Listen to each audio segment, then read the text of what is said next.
Hello friends, जैसा कि आपको पता ही होगा कि अब लगभग आपका जो पीटी पीएसटी है हवलदार का, वो आपका ख़त्म हो गया है। तो अब आपका आगे का क्या प्रोसेस रहने वाला है, तो वो सारा कुछ मैं आपको इस वीडियो में बताऊंगा। और कट ऑफ वीडियो पे भी चर्चा करेंगे। और आपने देखा होगा कि कहीं कहीं पे कितना अटेंडेंस रहा है आपका, और कितने लोग फेल हुए, कितने लोग पास हुए। जैसे कि मैंने आपका डेली बेसिस पे मैं आपका रिव्यू देता रहा हूँ डेली के वीडियो में, फिर भी आपका ओवरऑल मैं बता देता हूँ कि आपका ओवरऑल अटेंडेंस क्या रही है और इस पर आपका कट ऑफ पर क्या असर पड़ेगा। मान लो कि जैसे कई लोग छोड़े हैं और काफ़ी लोग छोड़े हैं, ठीक है। मान लो कि हर दिन किसी न किसी सेंटर से, हर सेंटर से मान लो एवरेज 30 40 50 तक रहा है। किसी में 40 लोगों ने छोड़ा है, किसी में 50 लोगों ने छोड़ा, किसी में 30 लोगों ने छोड़ा। इतना तो हर सेंटर में ही अपसेंटी रही है आपकी, ठीक है। और उसके बाद आपका क्या होता है कि आपका फेल भी कई लोग हुए हैं। तो मतलब ज़्यादा तो वैसे नहीं फेल हुए हैं, करने का मतलब फेल का तो आप रेशियो बिल्कुल 0.1% ही रखिए, ठीक है। लेकिन मेन चीज़ क्या है कि आपका जैसे कई लोगों ने छोड़ा है तो उसका कंसीडर करना पड़ेगा, ठीक है। तो हमको क्या करना है कि जैसे मान लो कि अब इस पर कट ऑफ पर किस प्रकार से असर पड़ सकता है, इसको देखने वाली बात ये होती है कि जैसे कई लोगों ने अभियान भी चलाया था कि मतलब पीटी पीएसटी छोड़ दे, जिनका भाई नाम आ गया हो, सीजीएल में आ गया हो, सीएचएसएल में आ गया हो, तो वो क्यों ही फालतू सीट खराब करेंगे। तो हो सकता है कि उन लोगों में ही वो जो 30 40 लोग हैं, उन लोगों ने ही अपसेंटी की है। क्योंकि आप जानते हैं कि जिसके कम मार्क्स होते हैं ना, तो उसको क्या है कि वो बहुत कम ही है कि वो आपका पीटी पीएसटी छोड़ा होगा। रीज़न क्या होता है? रीज़न ये होता है कि वो सोचता है कि बड़ी मुश्किल से तो मौका मिला है मुझे, फिर मैं क्यों ही छोड़ूं, शायद हो जाए मेरा, है ना। तो इस वजह से कोई भी जिसके कम मार्क्स होते हैं वो जल्दी से आपका पीटी पीएसटी नहीं छोड़ता है, ठीक है। जिसके अब और ये भी हो सकता है कि भाई जिसका सीजल में हो गया हो तो ज़रूरी थोड़ी है कि उसका इसमें ज़्यादा मार्क्स हो, एमटीएस वाले में। तो ये भी हो सकता है, बिल्कुल सही बात है कि कोई फिक्स नहीं होता है कि अगर सीजल में वो बंदा मेंस में बैठा है तो ज़रूरी हो कि एमटीएस में उसका 120 प्लस या 130 प्लस ही मार्क्स आए हों। क्योंकि एमटीएस और सीजीएल में हर एक सब्जेक्ट के मार्क्स जोड़ते हैं, और इसमें क्या है कि जीएस और इंग्लिश बस के जोड़ते हैं। अगर थोड़ी सी चूक हुई तो आपका माइनस तुरंत होता है, ठीक है। तो इसके बारे में मैं आपको बता देता हूँ कि आपका जैसे उसका अटेंडेंस का थोड़ा बहुत तो इफ़ेक्ट पड़ेगा ही पड़ेगा, ठीक है। और प्लस क्या होता है कि अगर मान लो कि ज़्यादा मतलब कि स्कोर वाले बच्चे नहीं गए होंगे तो उसका भी इफ़ेक्ट पड़ेगा, थोड़ा सा कम हो सकती है मेरिट, हल्का सा। लेकिन इससे ज़्यादा इफेक्ट आप सोचो कि बहुत ज़्यादा इफेक्ट हो जाए, 4 5 मार्क्स का इफेक्ट हो जाए, तो इतना नहीं होगा, ठीक है। 1 2 नंबर का इफेक्ट तो पड़ सकता है, बट ज़्यादा नहीं पड़ेगा इससे, ठीक है। तो ये आप समझ लीजिए, ये आपका हो गया आपका इसका अटेंडेंस के बारे में।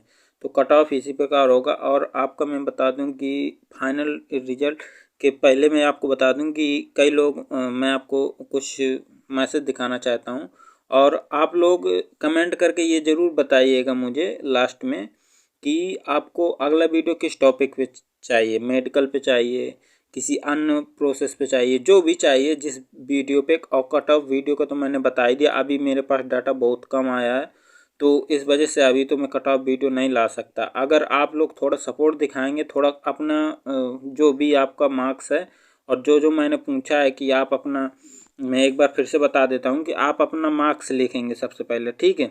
मार्क्स के रॉ मार्क्स लिखेंगे, उसके बाद अगर आपका कोई रॉन्ग क्वेश्चन हुआ उस पर पिटीशन पड़ी है, सॉरी, आपकी वो जो भी है रॉन्ग आंसर के लिए आपने वो क्या कहते हैं उसे यार, मतलब किया होगा, ऑब्जेक्शन किया होगा, तो उसका भी आपको प्लस करके नीचे फिर बताना है कि सर ये गलत था और अब रॉ मार्क्स मेरा इतना हो जाएगा, ठीक है। अलग से बताना है ये। फिर उसके बाद रैंक मित्रा का आपको बताना है कि रैंक मित्रा में मेरा इतना स्कोर था, मतलब नॉर्मलाइज स्कोर इतना है। और अपनी कैटेगरी जो भी है वो बतानी है, और उसकी मिनिमम कट ऑफ बतानी है। इससे क्या है, मुझे उसका भी अंदाज़ा लग जाएगा आपका कि आपका जो नॉर्मलाइज मार्क है वो कितने से कितने तक का इफ़ेक्ट कर रहा है और रैंक मित्रा कितना सही बता रहा है, ठीक है, कितना सही जा रहा है, उसका भी आइडिया लग जाएगा। तो मैं आपको बढ़िया से डिटेल वीडियो में बता दूंगा। अगर आप लोग डाटा नहीं देंगे तो फिर कोई मतलब ही नहीं रहता, फिर वीडियो लाने का, कट ऑफ वीडियो लाने का कोई मतलब नहीं है उस चीज़ का, ठीक है। और जैसे कि रिव्यू के आधार पर मुझे कमेंट्स आए थे कि सर सुबह 7 बजे गया था, जस्ट अभी 5:30 बजे घर आया हूँ, मतलब कल का आइए, और वडोदरा में था। एक भी लड़का किसी में भी फेल नहीं हुआ। जिसका एक्सपेंशन 2 सेंटीमीटर उसका भी पास कर दिया है, जिसका 75 सेंटीमीटर उसका भी सेट करके बोल दिए 76 से 81। देख रहे हैं आप वडोदरा कितना मतलब कर रहा है, ठीक है।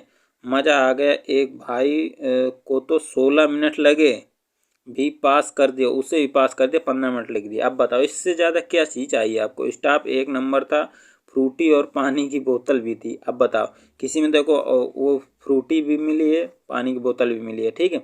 और बाकी पहले जो कानपुर वालों ने बताया उनको केला मिला था, ठीक है। जिसका वाकई में प्यास लग रही थी, स्टाफ उसको भी खुद भाग भाग कर पानी दे रहा था।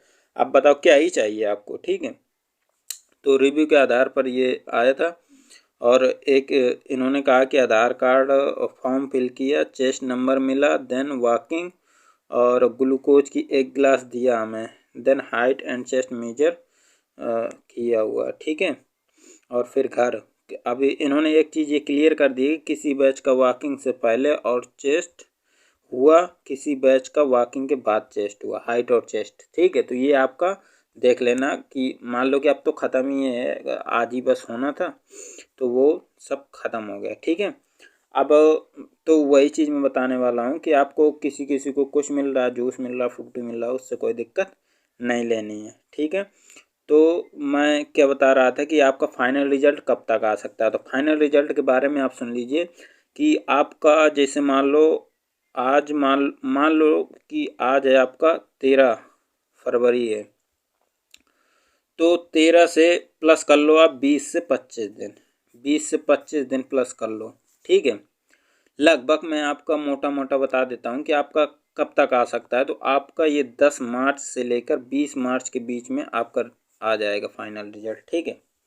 10 मार्च से लेकर 20 मार्च के बीच में आपका फाइनल रिजल्ट आ जाएगा। उसमें आपको पता चल जाएगा किसका क्या है क्या नहीं है, ठीक है।